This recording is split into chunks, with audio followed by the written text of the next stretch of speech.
Hello, everybody. I'm Joe Wild, and welcome to another edition of the VBB Hot Seat. We are with a thought leader in the market access arena, Chris Elia. Chris, welcome to the program. How you doing this morning? I'm doing well, Joe. Thanks for having me. Rock and roll, brother. It's always great to have people in your network. Really, the purpose of the VBB Hot Seat is so that we can really get to know the real Deal Holyfield of the people in our network. So on that note, Chris, you are on the VBB Hot Seat. So, Chris, when you think about, music and you think about an entrance song, we're introducing you. What's your entrance song? Oh, man, it probably changes daily, but I think with my mood today, it would be something along the lines of Journey, Separate Ways. So if you were to look at all places that you've traveled and visited, what's your number one spot? It's hard to pick a number one, but I'll say my last trip, I was in Mallorca, which is a Spanish country right off the coast, and it's a cyclist, biker's dream. Beautiful oceanside highways, great food. I highly recommend it. Based off of that statement, I'm assuming you're a biker? Motorcyclist, yeah. Choose a bike. What's your favorite bike? Oh, man. Probably my current one, Ducati Street Fighter. All right, so pivot here. Bikes, jobs. What was your dream job when you were a kid? What, Evel Knievel? Probably. I'd say when I was a kid, it was probably being in the NHL, being a professional hockey player. And who was your favorite all-time hockey player? Oh, I grew up with the Bruins, so it was Ray Bourque. Why Ray Bourque? Why not any other player?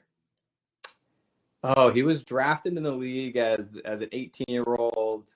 He's one of the best defensemen that ever was, and I was a defenseman. So I get to grow up when he was, captain, and it was the nostalgic Bruins, like him and Neely and Sweeney. It was Adam Oates.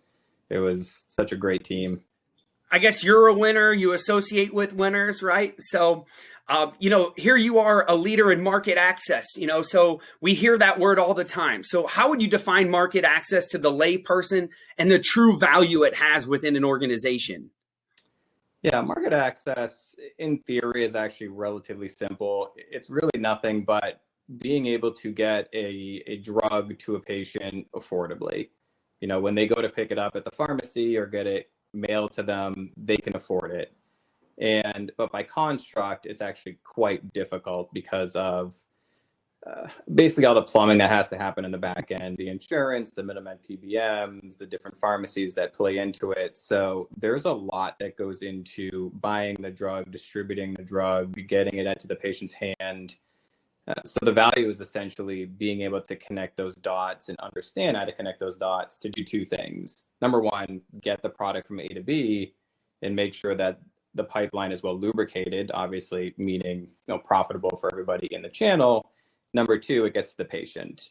And well, there's a number three to make sure that it's done efficiently and effectively. So the manufacturer can continue to produce and obviously put those earned revenues towards developing new products. And what's awesome, Chris, you mentioned the patient multiple times in that. So that being the epicenter. So with data driving decision making, how do you think pharma companies can really leverage this data to improve patient outcomes? There's a slew of different ways. We could spend all day talking about the clinical aspect, the regulatory aspect. Come on, humble brag, Chris. There we go. We can Deal Holyfield of you. We used to look at, or a lot of companies look at, is especially in the access environment, a drug is only as efficacious as a patient taking it. So as we know, compliance in all therapeutic classes is, needs work.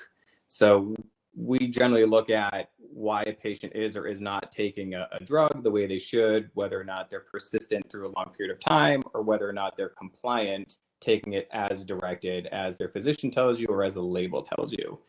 And you could have the most efficacious drug on the planet, and if the patient isn't taking it as prescribed, the effect's going to wane, and they're going to probably end up back at their doctors or maybe hospitalized. So one of the things to do is understand how your patients are taking their medication, whether they're taking it over a long course of time, they're pill splitting, and if they are, understand why. Is it an affordability issue? Is it an other access issue? Is it an AE issue?